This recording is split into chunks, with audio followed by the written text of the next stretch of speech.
Je crois que nous sommes habitués maintenant à ce que, à chacune de nos rencontres, en tout cas quand j'ai l'occasion d'intervenir ici, que nous regardions le livre de la Révélation.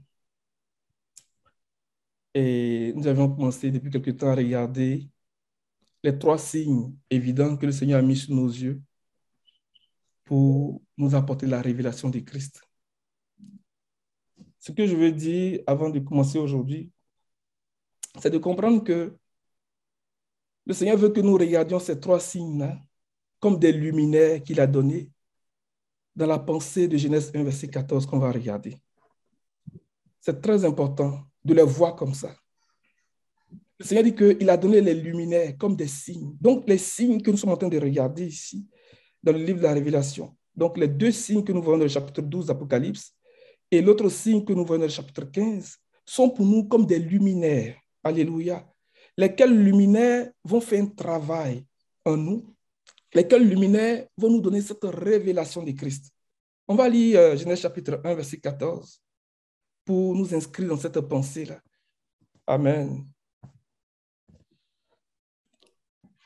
Genèse 1, verset 14. Dieu dit qu'il y ait des luminaires dans l'étendue du ciel pour séparer le jour d'avec la nuit, que ce soit des signes pour marquer les époques, les jours et les années. Alléluia. Donc, pendant que nous regardons ces signes, considérons que le Seigneur est en train de nous montrer comment il est en train de séparer le jour d'avec la nuit, que le Seigneur est en train de nous donner ces signes-là pour marquer des époques. Donc, ces signes-là, derrière la révélation de ces signes, il y a la connaissance des époques, il y a la connaissance des jours, des saisons, des années que le Seigneur est en train de nous communiquer. C'est très, très important. Verset 15. Et qu'ils servent de luminaire dans l'étendue du ciel pour éclairer la terre. Et donc, cela fut ainsi. Pour nous éclairer, pour nous donner cette connaissance salut, cette connaissance qui n'est pas information, qui n'est pas culturelle, mais cette connaissance principe de vie. Et que cette connaissance nous imprègne, cette connaissance lumière, photizo, c'est ce que je cherchais. Quand l'apôtre Paul dit que je prie que Dieu illumine les yeux de votre cœur, donc illuminer, éclairer, photizo, que la connaissance de ces signes nous donne la lumière qui nous est nécessaire. Alléluia. Continue, frère. Dieu fit les deux grands luminaires, le plus grand luminaire pour présider au jour et le plus petit luminaire pour présider à la nuit. Il fit aussi les étoiles. Nous pouvons voir le premier grand signe et le second grand signe dans le chapitre 15, chapitre 12, comme deux grands luminaires. Alléluia. Et l'autre signe dans le chapitre 12 comme le petit luminaire. Alléluia. Donc, voyons ces choses-là dans la pensée de ces versets que nous regardons. Parce que ça nous donne la connaissance, ça nous donne des choses précieuses à travers l'étude de ces signes. Continue, frère. Verset 17. Dieu les plaça dans l'étendue du ciel pour éclairer la terre, pour présider au jour et à la nuit et pour séparer la lumière d'avec les ténèbres. Dieu vit que cela était bon. Ainsi, il y eut un soir, il y eut un matin, ce fut le quatrième jour. Vous voyez, Dieu les plaça dans l'étendue du ciel. Et ces signes que nous regardons, Jean dit qu'il a vu dans le ciel. C'est intéressant parce que celui qui cherche, bien celui qui désire être la sentinelle que Dieu utilise pour avertir le peuple, il doit avoir l'intelligence de ces signes-là parce que la sentinelle donne des nouvelles du jour, mais aussi des nouvelles de la nuit. Alléluia. Que le Seigneur nous élève dans le ministère des sentinelles par l'intelligence des signes, par l'intelligence des temps et des saisons, des années, des époques, au nom puissant de Jésus, pour donner instruction au peuple, comme les Issacharites, qui avaient le discernement des temps et des saisons, et qui pouvaient dire à Israël ce qu'il convenait de faire. Et c'est ce que nous voulons faire, les amis. Parce qu'il y a une provision, il y a une parole pour notre temps, la parole de notre rédemption, la parole de notre glorification. Amen. Donc, avant de poursuivre, on va se rappeler encore le passage de base, j'ai envie de dire la clé que nous considérons pour faire du chemin à travers l'étude de ces signes-là, je vais dire des luminaires. Amen. Je peux utiliser ce mot-là par l'autorité de la parole. L'étude de ces luminaires-là.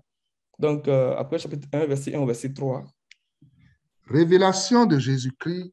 Ce livre dévoile les secrets que Dieu a confiés à Jésus-Christ pour qu'il les transmette à ses serviteurs et leur annonce les événements qui doivent arriver bientôt de façon soudaine et inattendue.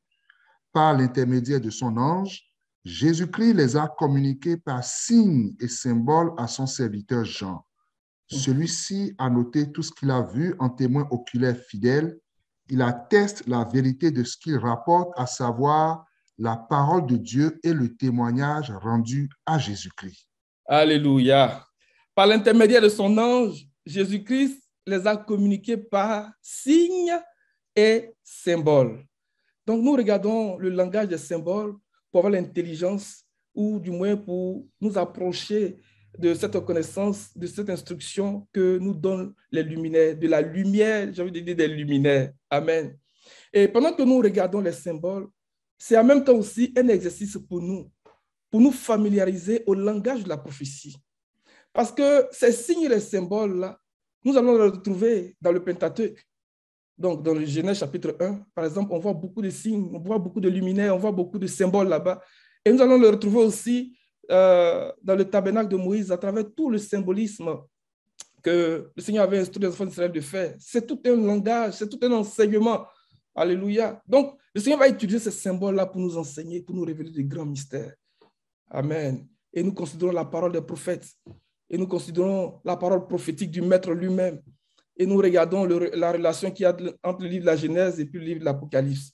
Donc, c'est cette démarche-là qui nous aide à comprendre ces choses, parce que se précipiter pour faire des interprétations dans le livre de la Révélation, ce n'est pas prudent. En même temps qu'il est ouvert, mais il n'est pas aussi évident. Il n'est pas évident parce que notre langage n'est pas assez évolué. Notre connaissance des symboles n'est pas assez évoluée. Amen.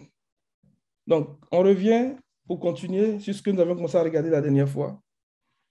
Dans le chapitre 15, on va regarder directement le verset 1 et le verset 6. Apocalypse 15, verset 1. Puis je vis dans le ciel un autre signe grand et extraordinaire. 7 anges qui tenaient 7 fléaux les derniers, car la colère de Dieu s'accomplit par eux. Le verset 6. Les 7 anges qui tenaient les 7 fléaux sortis du temple, ils étaient revêtus d'un lin pur éclatant et portaient des écharpes en or autour de la poitrine. Alléluia. Donc, ce qui nous est dit au sujet de ce grand signe extraordinaire, c'est qu'il se rapporte à un groupe de personnes. Et ce qui est dit au sujet de ces personnes-là, c'est qu'ils sont habillés d'une certaine façon et ils tiennent des coupes, donc les coupes de la colère de Dieu. Et dans leur habillement, nous reconnaissons certains symboles. Et c'est dans ce sens-là que nous commençons à chercher le langage de ces symboles-là pour nous faire une idée de ce que représentent ces personnes. C'est la démarche dans laquelle nous nous inscrivons. Et la dernière fois, nous avons parlé de l'écharpe d'or que ces personnes apportent autour de la poitrine. Et nous avions compris que cette écharpe-là nous révèle les attributs de Christ. C'est l'expression de l'image de Christ, comme pour dire que ces personnes portent l'image de Christ, mais laquelle image est fixée à leur vêtement de fin lin éclatant.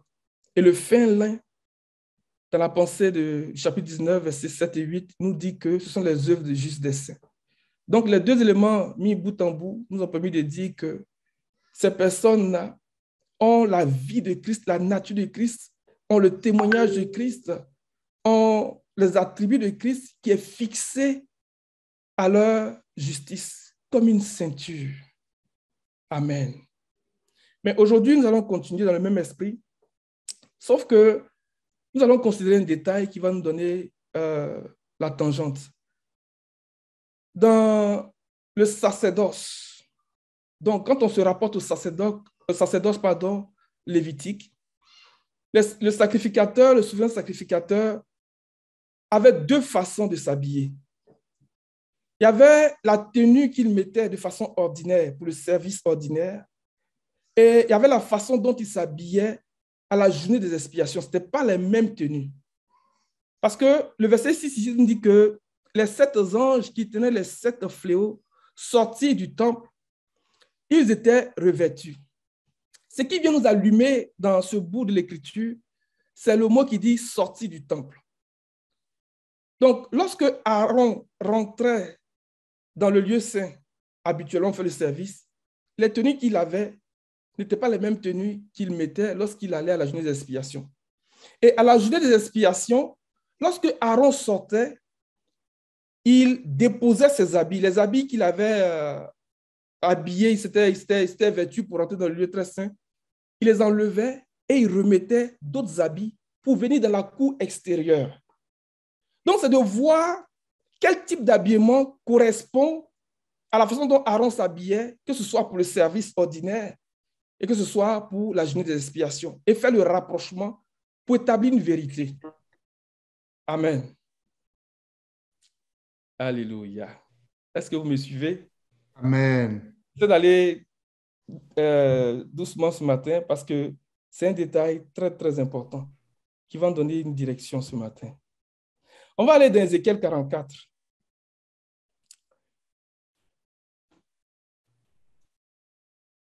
Ézéchiel 44, tu vas aller à partir du verset 15 par là. Quant aux prêtres, aux Lévites qui descendent de Tsadok et ont persévéré dans le service de mon sanctuaire, lorsque les Israélites s'égaraient loin de moi, ils s'approcheront de moi pour me servir. Ils se tiendront devant moi pour me préserver, pour me présenter la graisse et le sang, déclare le Seigneur l'Éternel. Ils entreront dans mon sanctuaire et s'approcheront de ma table pour me servir. Ils assureront mon service. Lorsqu'ils franchiront les entrées du pavis intérieur, ils mettront des habits en lin. Ils ne porteront rien qui soit en laine quand ils feront le service aux entrées du pavis intérieur et dans le temple. Ils porteront des coiffes en lin sur la tête et des caleçons en lin sur les hanches. Ils ne mettront pas de ceinture pour ne pas provoquer la transpiration. Lorsqu'ils sortiront, verset 19, lorsqu'ils sortiront pour aller rejoindre le peuple dans le pavis extérieur, ils enlèveront les habits avec lesquels ils font le service et les déposeront dans les salles du lieu saint. Ils mettront d'autres habits afin de ne pas exposer le peuple à la sainteté à travers leurs habits sacrés. Alléluia. Regardez bien ce qui se fait ici, là. Il présente une description de la façon dont les sacrificateurs sont habillés, donc les descendants de Sadok, qui veut dire justice. Et lorsqu'ils sortent de la présence de Dieu, ils s'habillent d'une autre façon. La façon dont ils s'habillent ici, dans le passage que nous regardons, se rapproche de la description qui nous est présentée dans le chapitre 15, verset 6. Mais c'est trop tôt pour établir des choses, pour dire des choses. On va aller considérer le récit du chapitre 16 de Lévitique. On va lire du verset 1 au verset 4 et on va sauter pour aller au verset 20 par là. L'Éternel parla à Moïse après la mort des deux fils d'Aaron qui étaient morts en se présentant devant l'Éternel. L'Éternel dit à Moïse, « Dis à ton frère Aaron de ne pas entrer à n'importe quel moment dans la partie du sanctuaire située derrière le voile, devant le propitiatoire qui recouvre l'arche, sinon il mourrait. En effet, j'apparaîtrai dans la nuée sur le propitiatoire. Voici de quelle manière Aaron entrera dans le sanctuaire. Il prendra un jeune taureau pour le sacrifice d'expiation et un bélier pour l'holocauste. Il mettra la tunique sacrée de lin et portera sur son corps des caleçons de lin. Il mettra une ceinture de lin et se couvrira la tête d'une tiare de lin. Ce sont les vêtements sacrés dont il s'habillera après avoir lavé son corps dans l'eau. » Amen. La dernière fois, nous avons vu un peu la symbolique de la cuve des reins. Amen. Je crois que le Seigneur nous a fait grâce de comprendre certains éléments. Quand on va au verset 20. Lorsque Aaron aura fini de faire l'expiation pour le sanctuaire, pour la tente de la rencontre et pour l'autel, il fera approcher le bouc vivant. Il posera ses 2 mains sur la tête du bouc vivant et confessera sur lui toutes les fautes des Israélites et toutes les transgressions par lesquelles ils ont péché. Il les mettra sur la tête du bouc, puis il le chassera dans le désert avec l'aide d'un homme prêt pour cette fonction. Le bouc emportera sur lui toutes les fautes dans une terre aride. Il sera chassé dans le désert. Verset 23. Aaron entrera dans la tente de la rencontre. Il quittera les vêtements de lin qu'il avait mis en entrant dans le sanctuaire et les déposera là. Il lavera son corps avec de l'eau dans un endroit saint et reprendra ses vêtements. Puis il sortira, offrira son holocauste et l'holocauste du peuple et fera l'expiation pour lui et pour le peuple. Il brûlera sur l'autel la graisse de la victime expiatoire. Amen, on va s'arrêter là. Donc, on voit bien que dans le verset 24, verset 23, le Seigneur précise encore les instructions de la journée des expiations. Il dit, Aaron entrera dans la tente de la rencontre. Il quittera les vêtements de lin qu'il avait mis en entrant dans le sanctuaire et les déposera là. Il quittera. Donc, c'est lorsque Aaron a fini de faire le sacrifice, au moment où il sort du sanctuaire, au moment où il sort pour aller rejoindre le peuple qui l'attend. Amen. C'est à ce moment-là que Aaron fait cette action, il pose cette action. Nous disons merci au Seigneur, c'est très révélateur. Premièrement, parce que le chapitre 16 de Lévitique ici nous parle de la journée des expiations, de la fête des expiations, qui est une fête très importante dans le calendrier juif. Donc pour nous aujourd'hui, dans la révélation spirituelle de ces choses-là, c'est une fête très, très importante, en ce sens que c'est un haut niveau de sanctification, c'est un haut niveau de consécration où le Seigneur annule toutes les fautes commises durant l'année, où le Seigneur vient décréter une année de grâce. Cette fête-là nous introduit tout de suite dans la fête des tabernacles, nous introduit dans la fête de la glorification. Donc, elle vient marquer le 7e mois, elle vient marquer, comme j'ai envie de dire, la fin de l'année, en réalité. C'est très, très important comme fête. Alléluia. Et c'est cette fête-là que se donne des instructions précises de la façon dont les choses doivent se dérouler. On n'aura pas le temps de tout développer aujourd'hui, mais Dieu faisant grâce, on pourra le regarder tranquillement. Alors, nous considérons l'habillement d'Aaron ici. Dans la pensée de ce que Ézéchiel nous rapporte, nous pouvons dire que c'est dans le même esprit, c'est dans la même pensée. Mais quand nous regardons de près, il y a comme une différence entre ce que Ézéchiel nous dit et puis ce que Lévitique nous dit ici, Moïse nous dit ici. Parce que Ézéchiel nous dit qu'ils ne mettront pas de ceinture. On peut repartir dans Ézéchiel, le verset 19, là, le verset 18, pardon, parce que là où il parle de ça. Ils porteront des coiffes en lin sur la tête et des caleçons en lin sur les hanches. Ils ne mettront pas de ceinture pour ne pas provoquer la transpiration. Voyez-vous ce que Ézéchiel nous dit ici? Il dit qu'ils ne mettront pas de ceinture pour ne pas provoquer la transpiration. Mais quand on va dans Lévitique, le Seigneur donne un détail par rapport à la ceinture. Donc, tu peux lire Lévitique 16, là, le verset 4. Il mettra la tunique sacrée de lin et portera sur son corps des caleçons de lin. Il mettra une ceinture de lin et se couvrira la tête d'une tiare de lin. Ce sont les vêtements sacrés dont il s'habillera après avoir lavé son corps dans l'eau. Voyez-vous, j'espère que vous avez tous vu la petite nuance, la petite différence entre ce que Ézéchiel nous dit et puis ce que Moïse nous dit ici. La petite différence se situe au niveau de la ceinture. Donc, la question que nous nous posons maintenant, c'est de savoir, mais c'est quoi cette ceinture? Est-ce que c'est la ceinture qu'on met à la taille ou bien c'est la ceinture qui s'attache à l'éphod? Parce que la ceinture de l'éphod, dans certaines traductions, va être présentée aussi comme la ceinture. Mais est-ce que c'est vraiment la ceinture au sens de la ceinture de la taille ou bien c'est dans le sens de la ceinture pour parler de l'écharpe de l'éphod? C'est dans des moments comme ça qu'il faut considérer plusieurs versions pour voir ce que les différentes versions disent. Et s'il y a une différence dans une version, c'est de voir si la même version qui apporte une différence est dans sa même logique, est dans sa même pensée. Et en regardant, j'ai vu plusieurs versions qui disent ici, le verset ici, là où c'est mis ceinture, c'est mis écharpe. Ce n'est pas ceinture. Alléluia. Et j'ai comparé le texte qui est là dans l'Étude 16, verset 4, au texte de Ézéchiel 44, verset 19, et même à d'autres endroits où il est fait mention de ceinture ou d'écharpe. Et la version Semeur nous dit, par exemple, que le verset 4, ici, là où c'est mis ceinture, la version Semeur nous parle d'écharpe. Alléluia. Tu peux reprendre tout le passage. C'est très intéressant. Lévitique 16, verset 4, version Semeur. Il se revêtira d'une tunique sainte en lin, il mettra des caleçons de lin, se ceinera d'une écharpe de lin et se coiffera d'un turban de lin. Alléluia.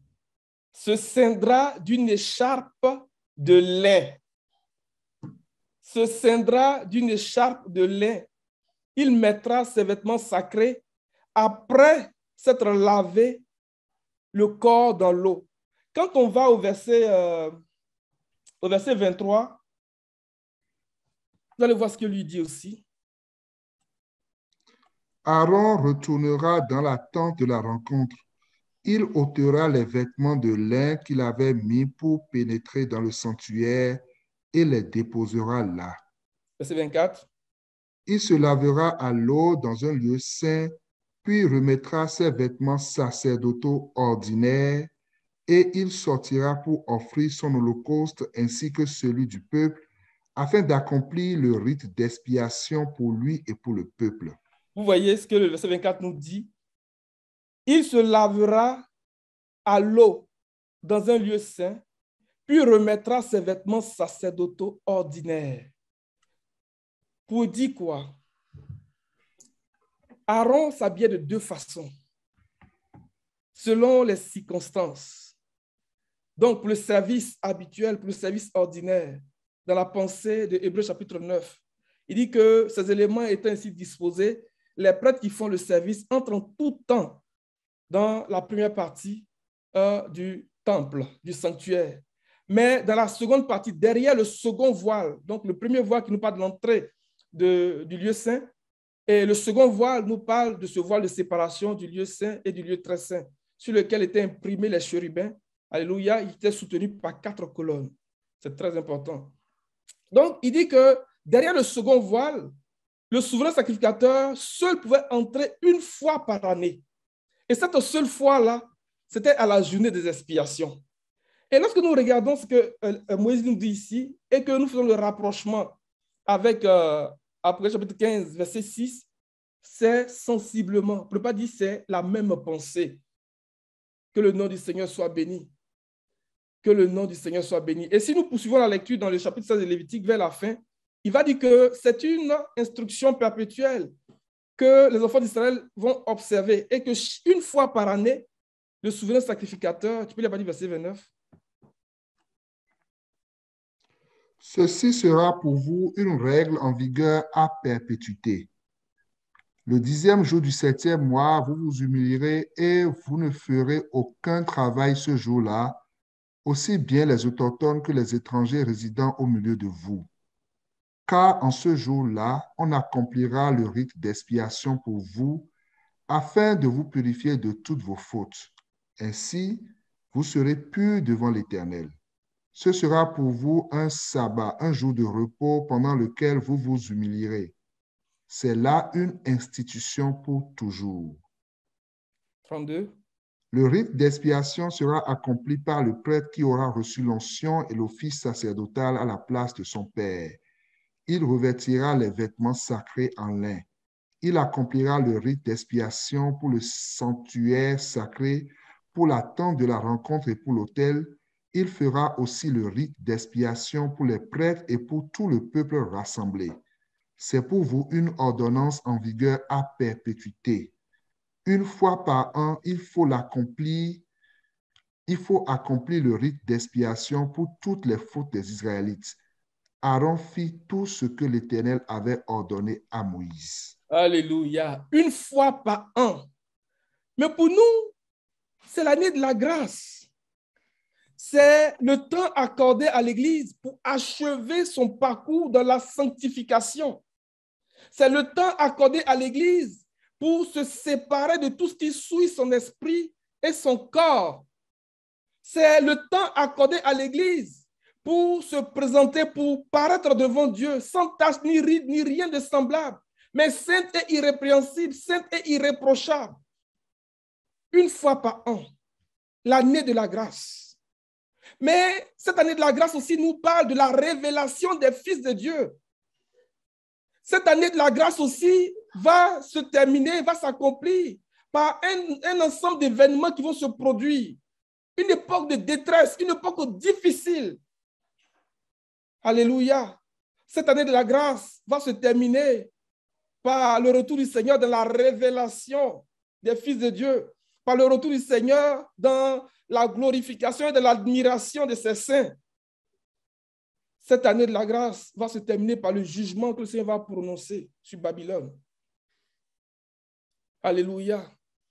Et nous voulons nous soumettre aux instructions du Seigneur dans la pensée de Lévitique chapitre 16 que nous sommes en train de regarder. Alors que nous sommes en train d'étudier ce troisième signe grand et extraordinaire. Le temps que le Seigneur est en train d'achever notre sanctification. Le temps que le Seigneur est en train d'achever notre purification. Pendant que Aaron rentrait dans le sanctuaire, le peuple était dehors, était en prière. C'était un jour d'humiliation. Donc, c'est pour nous l'occasion de chercher le Seigneur dans une attitude d'humilité, dans une attitude de consécration. Le peuple était dehors en prière. Le peuple était vraiment stressé, on va dire ça comme ça, parce qu'on ne sait pas si Aaron va sortir ou bien si on va le tirer pour sortir. Dans tous les cas, il doit sortir. Mais on ne sait pas de quelle façon il va sortir. Et le peuple était là en silence. Il écoutait, peut-être même qu'il priait pour Aaron. Aaron même devait être stressé parce qu'il ne sait pas. Est-ce que je vais sortir ou on va me tirer pour sortir? Les amis, c'est une journée très importante. Et pour nous aussi, ces pensées, cette attitude doit nous animer dans ce temps de la fin. Au moment où le Seigneur présente ce troisième signe grand et extraordinaire de ces hommes qui tiennent les 7 fléaux, les derniers, dans cette coupe de la colère de Dieu, ce qui doit nous animer, c'est une attitude de crainte, une attitude respectueuse vis-à-vis des choses du Seigneur, de considérer les instructions du Seigneur en lien avec cette journée, cette fête-là. Parce que c'est l'année du jubilé, j'ai envie de dire, c'est l'année où le Seigneur remet toutes les ardoises à zéro, où le Seigneur achève notre consécration, notre purification. C'est l'année où le Seigneur vient sanctifier le parvis, le lieu saint et le lieu très saint. C'est l'année où le Seigneur vient consacrer le lieu très saint dans la pensée de Daniel chapitre 9. C'est l'année où la prophétie s'accomplit. C'est l'année où le Seigneur vient sceller le prophète et la vision. C'est très important. C'est vraiment très, très important. Et cela nous concerne aujourd'hui, les amis. Cela nous concerne. Donc le Seigneur dit, ils étaient revêtus d'un fin lin éclatant et ils tenaient dans les mains les coupes de la colère de Dieu. Alléluia. Nous allons considérer le verset 4 de Lévitique chapitre 16 pour aller chercher les instructions du Seigneur ce matin. Il dit, il mettra la tunique sacrée de lin et portera sur son corps des caleçons de lin. Voyez-vous, la dernière fois à la conférence de Yom Soukro, le frère Off faisait une remarque. Un homme naturel, normalement constitué, quand il s'habille, il commence toujours par son caleçon. Et il enfile les habits au fur et à mesure. Donc, de ce qui est plus intime à ce qui est extérieur.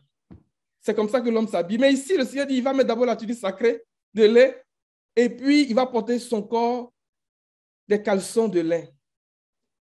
Cette remarque doit nous amener à comprendre que le Seigneur est en train de nous parler des expériences que nous devons faire. Le Seigneur va commencer toujours par nous habiller par la justice. Il va toujours commencer dans ce travail-là où il va nous permettre de rentrer dans sa présence, la présence sanctuaire de Dieu. Parce que Aaron, il devait s'habiller de cette façon-là pour pouvoir rentrer. Parce que s'il ne rentrait pas comme il faut, il allait être frappé. C'est pour ça que le Seigneur prend le soin de l'avertir. L'Éternel parlait à Moïse après la mort des 2 fils d'Aaron, qui était mort en se présentant devant l'Éternel. Il y a une façon de se présenter devant le Seigneur. Il y a vraiment une façon de se présenter devant le Seigneur. L'Éternel dit à Moïse, dis à ton frère Aaron de ne pas entrer à n'importe quel moment dans la partie du sanctuaire situé derrière le voile, devant le propitiatoire, qui recouvre l'arche, sinon il mourrait. C'est une question de vie ou de mort, les amis. C'est une question de vie ou de mort. En effet, j'apparaîtrai. Qui pourra soutenir le jour de son avènement? Lorsqu'il apparaîtra, j'apparaîtrai. Lorsqu'il va se révéler, lorsqu'il va se dévoiler, lorsqu'il va se révéler, ce que je voulais dire. Qui pourra soutenir ce jour-là? Qui pourra rester debout lorsqu'il apparaîtra? Mais le Seigneur nous dit, voici comment vous pourrez rester debout. Voici comment vous ne mourrez pas. Il faut commencer à vous habiller de la tunique sacrée de lin. C'est sacré pour dire que ça vient marquer notre consécration, ça vient marquer notre séparation, ça vient marquer le fait que nous sommes mis à part pour le Seigneur. Ça vient marquer le fait que nous nous sommes séparés des choses que le Seigneur n'approuve pas. La tunique sacrée de lin sont les œuvres justes des saints. Alléluia. Nous l'avons déjà dit. Il portera sur son corps des caleçons de lin. Quand tu regardes le caleçon, c'est le symbole qui vient cacher la nudité. C'est le caleçon qui vient cacher ce qui est intime. Alléluia. Pour parler de notre beauté morale, pour parler de notre beauté de caractère, pour parler de la pureté de notre esprit, de nos pensées. Le Seigneur nous habille de la justice et nous demeurons dans cette justice-là. Mais il nous appartient de dire, Seigneur, donne-moi le caleçon de lin. Fais que ma justice soit pure, ma justice soit irréprochable. Fais que ce qui est digne d'approbation, que ce qui est pur, ce qui est digne de qualité morale, remplisse et imprègne mes pensées. Ruben, qui était animé d'un esprit d'impudicité, un esprit de souillure. Regardez ce qu'il dit, son père. Il dit, tu es le premier-né, la vigueur de ma force, le prémisse de ma vigueur, impétueux comme les eaux, supérieur en dignité et en puissance. Tu n'auras aucune part. Les amis, si nous voulons avoir une part avec le Seigneur, ça nous prend d'avoir ce caleçon de lin. Tu n'auras aucune part parce que tu es monté sur mon lit et tu as souillé ma couche. Donc, il n'avait pas son caleçon. Donc, c'est l'esprit de souillure. C'est l'esprit d'immoralité, une immoralité tellement grave. Je pense à ce que l'apôtre Paul dit à l'église de Corinthe. Il dit, on entend généralement dire chez vous qu'il y a une immoralité telle qu'on ne la mentionne même pas chez les non-chrétiens. L'immoralité aujourd'hui est à son comble. L'immoralité aujourd'hui dépasse vraiment l'entendement. Le mal est appelé bien, le bien est appelé mal. Moindrement que tu donnes un commentaire ou un avis sur quelque chose, on te regarde, prêt à te lapider. L'immoralité, le vice, comme Sodome et Gomorrhe. Et malheureusement, et encore malheureusement, dans le milieu chrétien, on entend ces choses. Même les païens, même là, quelquefois, on n'entend pas ces choses-là chez eux. Ruben qui prend la femme de son père. Tu as souillé ma couche. Oh, que le Seigneur nous éloigne de la souillure de l'esprit et du corps. Que le Seigneur nous préserve de l'immoralité, cette perversion qu'on ne saurait décrire. Alléluia. Mais le Seigneur dit le caleçon de lin. Mais Adam et Ève, lorsqu'ils ont chuté, ils ont découvert leur nudité. Ils sont faits des ceintures de figuier pour se cacher. Mais ce n'est pas le ceinture de figuier, le mensonge qui doit nous habiller, l'hypocrisie qui doit nous habiller, la fausseté qui doit nous habiller, la fausse humilité, la religion, le feuillage, ce n'est pas ça qui doit nous habiller. C'est le caleçon de félin qui doit nous habiller. Mais ce caleçon de félin nous est donné par la prédication de l'évangile, par la prédication de la justice. C'est lui qui nous habille, c'est lui notre caleçon de félin.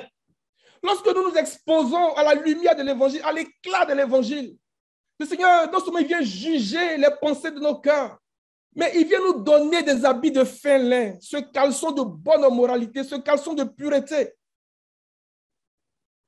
Tu peux regarder pour nous, s'il te plaît, dans le Strong. Corps. Le mot? Corps. Il portera sur son corps le Strong 01320, dans le verset 4. Dans la deuxième ligne du verset 4. À ta gauche, oui.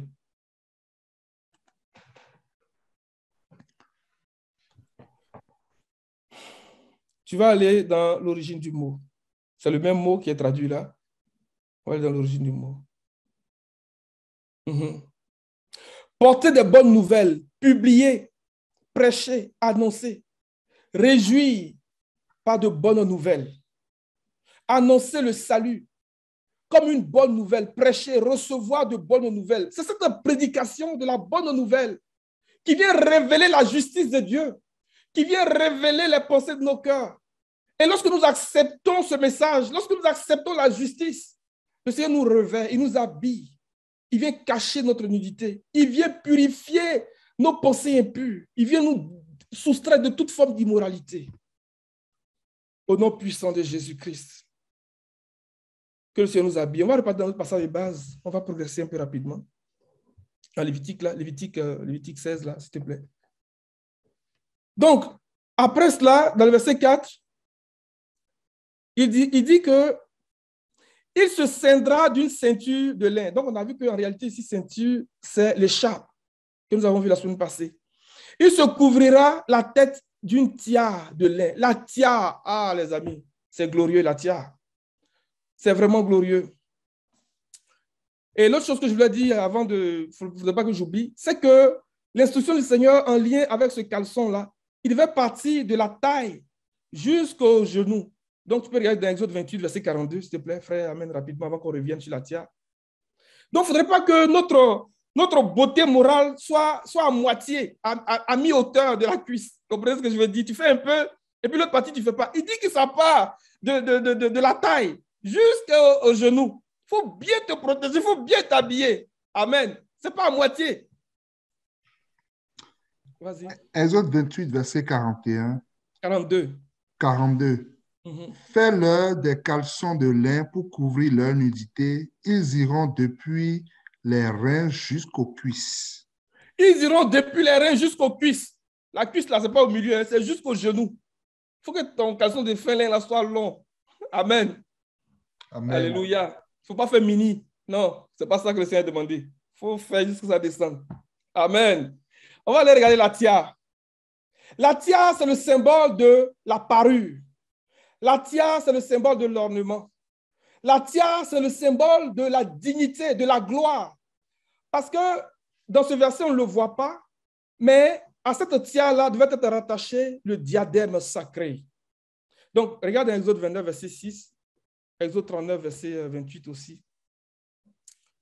Lorsque nous méditons les Écritures, prions que le Seigneur nous accorde la grâce de chercher plusieurs témoignages dans les Écritures pour avoir un portrait, j'ai envie de dire, un peu plus large de ce que le Seigneur donne comme instruction au sujet d'un symbole. Parce que si je regarde la tiare seulement dans ce verset, il y a quelque chose qui peut m'échapper. Mais quand je commence à regarder d'autres versets dans lesquels il appelle la tiare, je vois que à cette tiare-là, il devait être rattaché une lame, le diadème sacré. Alléluia. Vas-y, mon frère. Tu poseras la tiare sur sa tête et tu placeras le diadème de sainteté sur la tiare. Vous voyez? Donc, il y a la tiare et le diadème de sainteté. Quand on parle de diadème, on parle de quelque chose, on parle d'une couronne, on parle d'une gloire, on parle d'une dignité. On parle même de la royauté quand on parle du diadème. Amen. Et Exode 39, verset 28.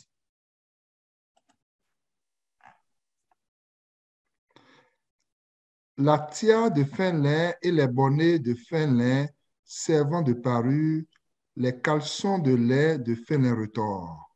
Vous voyez, la tiare de fin lin et les bonnets de fin lin servant de parure. Servant de parure. Donc, la tiare nous parle de notre parure. Lorsque le Seigneur a appelé les artisans, il leur a dit que les vêtements qu'ils allaient faire pour Aaron et pour ses enfants, pour qu'ils le servent dans le sacerdoce, devaient marquer leur dignité et leur parure. Et ici, il nous dit que la tiare est le symbole de la parure. Alléluia. La tiare est le symbole de l'ornement. Donc, tu peux aller dans Jérémie 13, verset 18. On va regarder quelques versets rapidement pour attacher ces choses-là.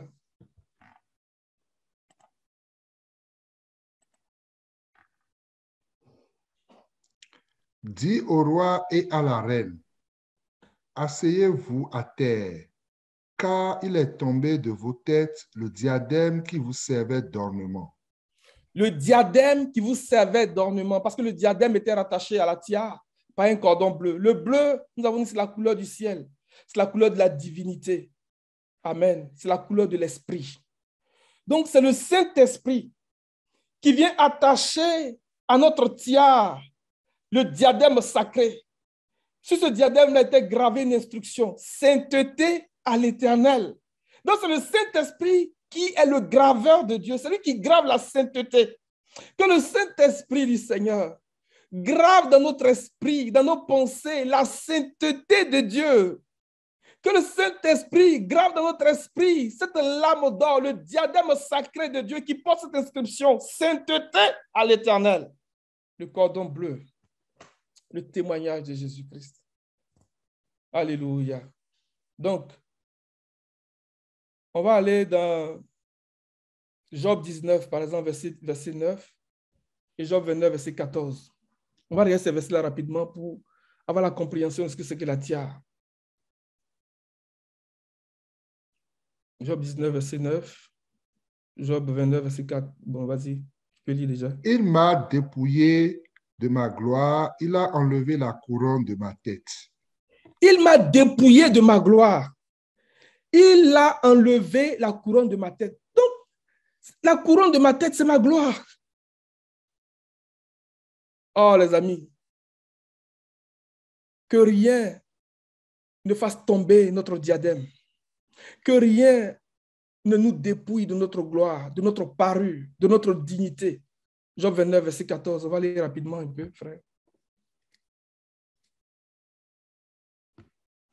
Job 29, verset 14. Je me revêtais de la justice et je lui servais de vêtements. J'avais ma droiture pour manteau et pour turban. La droiture, c'est le symbole aussi de la tiare, parce que la tiare, une autre définition de la tiare, c'est le turban. Que la droiture soit sur notre tête, comme la tiare de fin lin, au nom puissant de Jésus-Christ. Ézéchiel 21, verset 26. On va aller rapidement, frère, je donne les versets comme ça.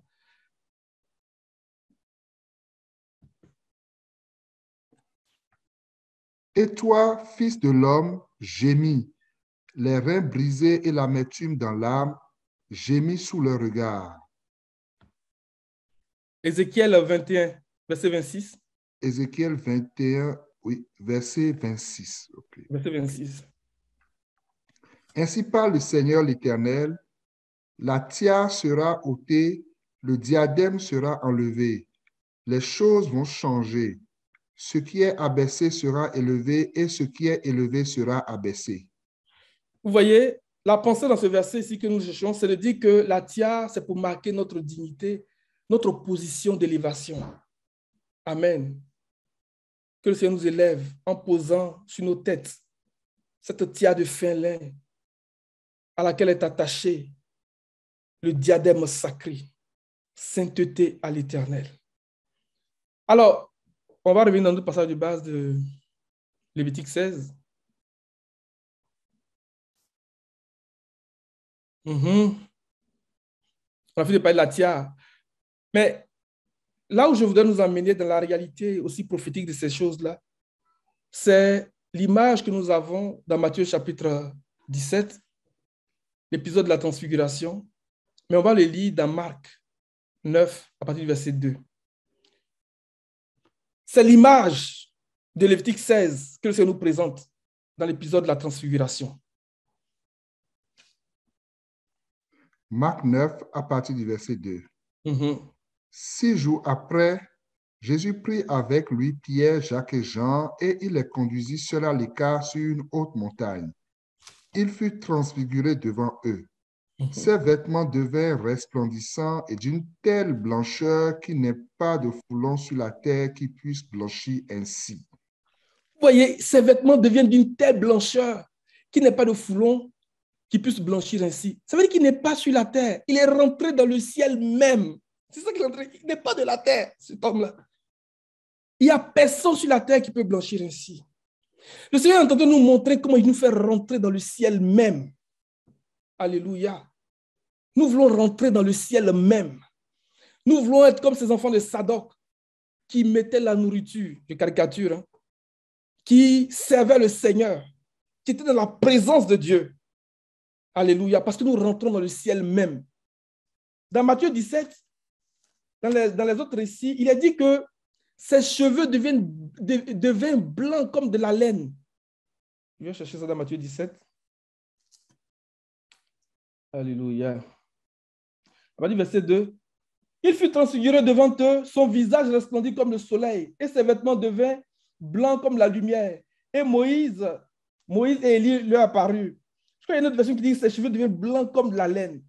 Pour dire que c'est le symbole de la tiare. Pourquoi? Parce que dans Proverbe 16, verset 31, tu peux le lire. Proverbe 16, verset 31.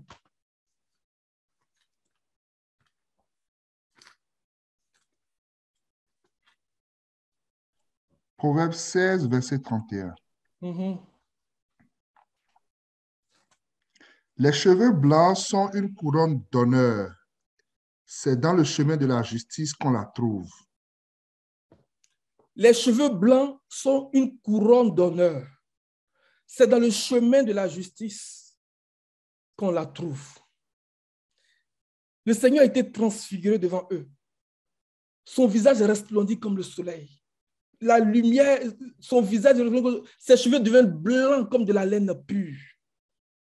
Et c'est comme ça qu'il va se présenter à Jean dans le chapitre 1 d'Apocalypse. Alléluia. Comme un vieillard.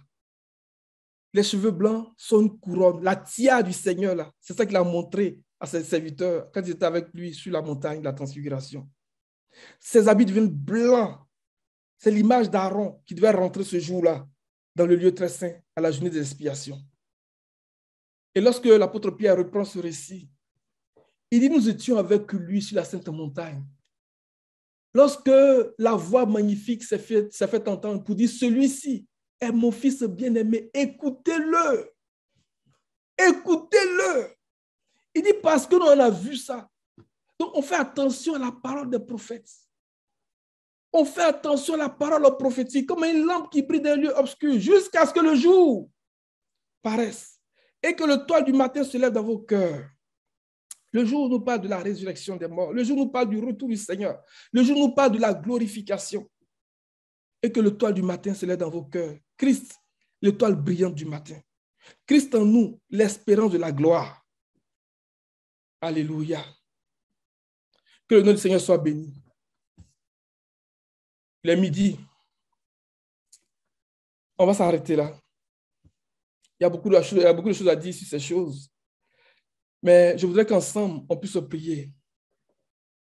Dans la pensée de ce que nous avons reçu ce matin, pour dire, Seigneur, à travers ces deux grands luminaires, donc dans le chapitre 12 et dans le chapitre 15, tu es en train de marquer un temps. Tu es en train de marquer une époque. Tu es en train de marquer une saison. Tu es en train d'annoncer une grande fête. Tu es en train d'annoncer une grande journée. Tu es en train d'annoncer de grands événements qui vont venir nous donner d'expérimenter la glorification de nos corps, le changement de nos corps. Alléluia. Et tu veux que nous soyons vêtus convenablement. Tu veux que nous soyons vêtus de fin lin éclatant et pur. Et qu'à ce fin lin soient rattachés les attributs de Christ, comme le chapeau d'or. Et tu veux que nous ayons nos caleçons de fin lin qui partent de la taille jusqu'au genou, donc qui couvrent toute la partie intime, qui couvre toute notre nudité, dans une beauté morale, dans une pureté morale. Tu nous éloignes des souillures, des perversités de ce siècle. Et Seigneur, tu poses la tiare de fêlin sur nos têtes. Cette tiare à laquelle est attaché le diadème sacré qui porte cette inscription sainteté à l'Éternel, qui est retenu par le cordon bleu, le cordon de l'esprit, le cordon de la divinité, le cordon de la plénitude de la vie, du témoignage de Jésus-Christ.